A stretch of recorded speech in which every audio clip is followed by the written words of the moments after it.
will show you how you can apply the timestamp wrapper Media 3 effect to any video in Flutter for Android using the Media 3 Transformer library. Now, what is the timestamp wrapper effect? So it's basically like you can apply any effect like a RGB, grayscale, rotate a video, scale a video, any effect whatever you can think of, but only for specific duration of time. Now I have already made ton of videos about how to apply all this effect, like whatever I have mentioned, like grayscale, uh, all that stuff like grayscale, RGB, inverted filter, mapping, lookup tables, all that effect. I already have a playlist for that for Flutter Android. But here in this video, what if I want to apply that effect only for a particular duration of time? I don't want to apply it for longer duration. So suppose only from, if the video is 15 seconds long, I want to apply the RGB filter only from first second to fifth second, so something like that. So that's what we will be doing. So first, I think it is still building my project, so I'll show you guys the output later on. Let's go through the code base first. So first, as usual, I have just created a Flutter application, and here I have added few imports. Like first one is this dart async import. Then I have also imported this Flutter services. Then for image picker, video player, and this GV, you need to go to your pubspec.yaml, and here you can see I have added this image picker, video player, as well as GV. So make sure you add all these three first. And once you add that inside your pubspec.yaml, you save it as well, so it will automatically download the dependencies for you. Then go to main.dart, and here you can see I have imported image picker, video picker, as well as GV over here. Then I will just scroll down. So this is default boilerplate code which is present when we create a React Native when we create a Flutter project. So I haven't changed anything over here. Then here is I have just refactored this my homepage widget. So as you can see, it is a stateful widget which I have created. Then I have created this method channel. So with the help of this, we will be basically calling native code. Then I have created image picker, so this will help us to pick videos as well. Then here I have created this video player controller. This is our GV controller as well, and here is our video URL, so it is empty at the start. Then I have created this event channel of progress, because the reason I have created this event channel, because we want to continuously track the progress state, right, of the video, of how much things have finished. That's why. Then here is our stream subscription as well. Then inside the init state, we are just initializing our subscription, and over here you will receive the actual progress. If the video is very long, you will have to wait for it. So here you will see the actual progress of how much the video has finished processing. So accordingly you can display a progress bar if you want to. And here we are just displaying our error messages as well. Then we are overriding this dispose method. We cancel our subscription, we can dispose our controller, and we dispose GV as well. If you don't know GV, it is basically used to display like the play pause button, all that kind of controls on a video player. That's why we are using it. Then here I have just, inside the build method, I have just taken a scaffold, a safe area, a column. Here is our text button, and on press of it, we just do picker.pick video. We pick it from our gallery. Then here we will get the path, right, value.path, the path of the video. Then here we just make hold, like get hold of our video picker channel, which is the method channel, and invoke a method called apply effect. So we'll have to create a method with same name on native Android side as well, and we just pass the path of the video which has been selected. Then once it gives back the result, so it is an async await operation, so you'll have to wait for it. So this will take little bit of time depending on how big your video is. So just to play around, select a smaller video, that's what I would say. But once we get once the video has been transformed, we are also saving the video to external storage, so the user can access it whenever he or she feels like. Then here I have created one controller, so video player controller as well, and we are passing the transform videos URI. Then we have added a listener for our controller as well. The controller.set looping is, I have set it to true, and here we are initializing our controller. Then here we have created GV controller as well, and inside that we are passing our video player controller. Autoplay is true, looping is true as well. and once all this is set up, then only I'm assigning the result video URL to our video URL variable. So if you remember, at the very top I have created this particular variable string video URL. That's where we are assigning the URL of the transformed video. And here we are just catching in case if there is any exception, or if there is any platform exception as well. This text is for our text button. And once this video URL variable is not equal to empty, then only we create a container with a padding, and here is the aspect ratio. So we pass the aspect ratio, and here we just pass GV, so which will automatically play the video as well as display controls to our video as well. Then you will have to go to the main Android folder. You will have to go to app, and here you will have to go to build.gradle. So again, I'll just scroll down. Here you will have to add these two dependencies. So you will have to add this dependencies block, and you will have to add Android X Media 3 common dependency as well as Android X Media 3 transformer dependency. So make sure you add both of these dependencies over here. Then I will go to src, go to main, and here we will have to go to Kotlin, and here we will have to open this main.activity.kt file, main activity.kt file. Firstly, you will just have to copy this imports. I'll just minimize this. So whatever imports are there, you can just copy it. So you feel free to pause the video to copy all these imports. Like these, you don't require all these imports. What I have done in my code is I have added all these effects, but I have commented that out in case if you just want to try out different effects. That's why there are all these imports. Then again, you can just copy all these imports. Yeah, some related to Flutter as well, some related to Kotlin coroutines as well, some related to file IO operations as well. Then first thing is we have to annotate with unstable API, because at the time of me recording this video, this Media 3 APIs need this unstable annotation, even though their version number does not have alpha or beta inside it. I don't know, this is a weird Google thing which I can't really explain. And then we are extending this transformer.listener. This will help us to override two methods, on completed and on error, which I am overriding below inside my code, which I will show you later on. Then here we are created this event channel for tracking the progress, then this attach event as well for event channel sync. And then here is our array list of effect. So whatever effect you want to apply to our video, then here is our file path, here is our file name, then this is the handler looper.getMan looper, and this is the progress holder. Okay, I don't know, I'll just click on okay.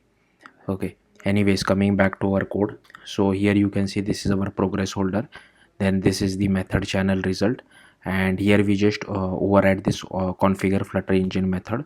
Here we register our event channel, so this will help us to constantly listen for data whenever the progress thing goes on. If your video is very large, it would be very useful. So this is the entire boilerplate for that. Then I have created a method channel, and here you can see the method channel name is this timestamp wrapper platform, and here we just assign this method channel whatever result we have. Then here we just call this apply effect. Here we get the path of our video, then here we get hold of our transformer. Here we get hold of our input media item as well. Now here you can see this is one of the effects which you can apply to your video, but I have commented it out. You can uncomment it, don't uncomment this one. This is just to differentiate between different video effects which I have.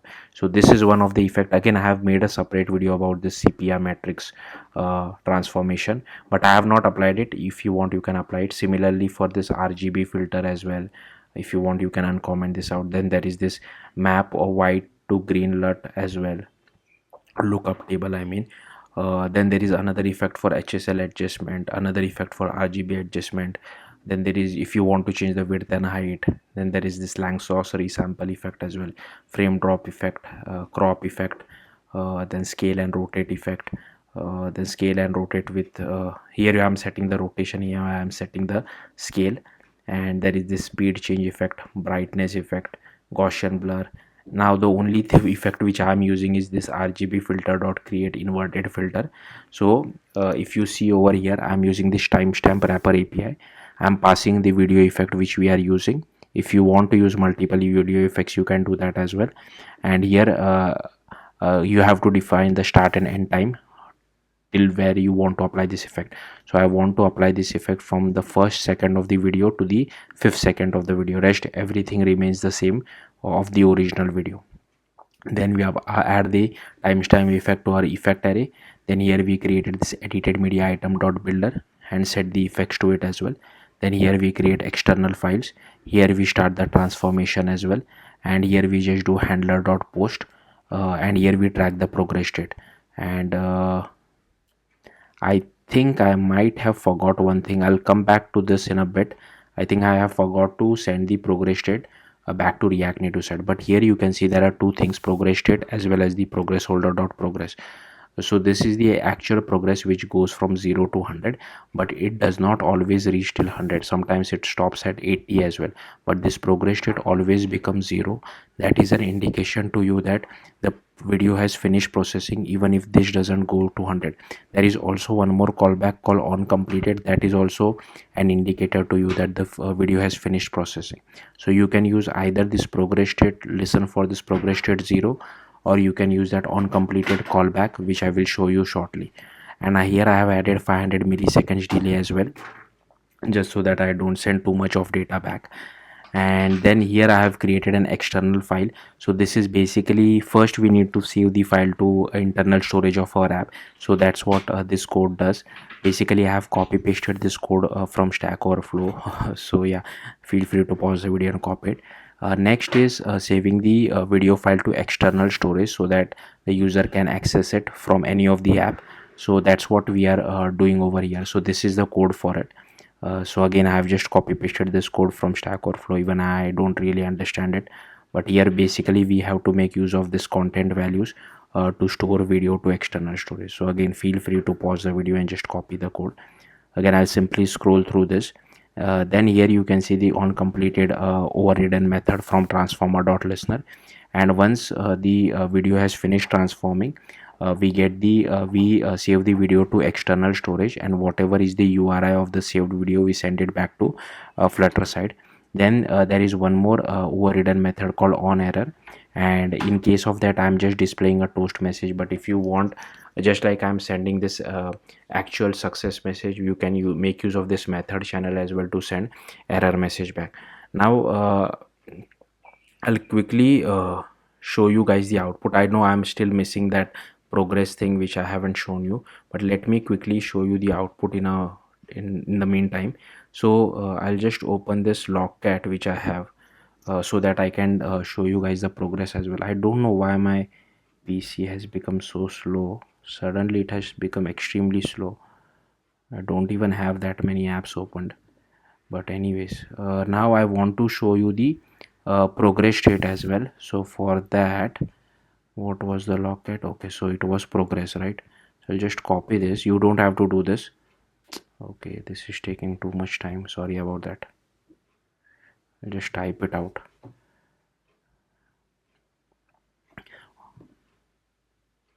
Okay, I'll just type it out here. Again, even my typing is taking too much time. Okay, so I'll just clear this out. Okay, why is this intelligence taking, yeah, little frustrating for me as well. Yeah, ignore this. Okay, this AI is doing auto completion. I don't want this bar, it is just progress. Now and I'll just remove the unnecessary spaces. Now I will just concentrate on the output. So I'll just click on this pick video button. Again, the output might be little laggy because I'm mirroring my device. So here you can see there are 3 videos. I'll select the last video, which is 15 seconds long, so that the output should be pretty quickly done. So here you can see I'm able to see the progress which has been displayed. I'll tell you how to send this progress as well to Flutter side, but the video has finished transforming. Now just concentrate. I'll just play this video. It has not auto played. Here you can see it has applied this effect, and I have just paused the video for a bit, so I'm on the 3rd second. So as soon as the video completes 5 seconds, the effect will not take place. So here you can see again, now the 5 seconds have finished. so it is back to its normal original color. So hopefully you got the point. You can do that for, do this thing for any videos whatever you feel like. Now let me just add that code and come back. Alright, so the thing which you need to add is you will have to again go to handler.post, and here you just have to add this attach event success progress state progress holder dot progress bar. So this is the only thing which you need to add to make this work. So yeah, to I mean this will actually send that event back to Flutter side, so the progress state as well as the progress holder dot progress. So make sure you add this bit of code as well, otherwise might get confused why your main dot dart why this thing is not getting printed out. One more thing which I want to explain to you is coming back to the progress state, progress holder, progress and progress state. So the first value which you see, I'm just showing it inside Android Studio.